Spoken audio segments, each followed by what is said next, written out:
Bitcoin bu gün nə edəcək? Yəni bildiyiniz kimi dünən Signal kanalında biz bir neçə siqnal paylaşdıq. Bu gün də ən azından bir 15'ə yaxın siqnal paylaşmışıq. Baxaq günün sonunda nəticəni sizə söyləyəcəm.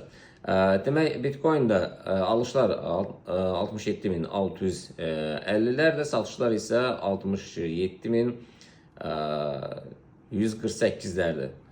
Keçək biz digər cütlüklərə, yəni gümüşə də baxaq. Gümüşdə alışlar 78.650'lər, satışlar isə 77.118'lərdir.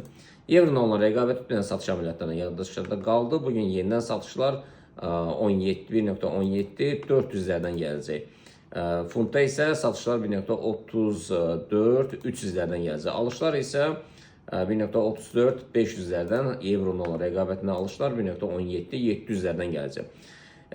Nasdaq S&P Dow Jones DAX-lara gəldikdə isə dünən biz yəni alış satış əməliyyatlarını nəzərə çatdıq. Həm alışlar, həm satışlar mükəmməl gəlirlərlə nəticələndir. Bu gün ümumi olaraq istiqamət yenidən yuxarıdır.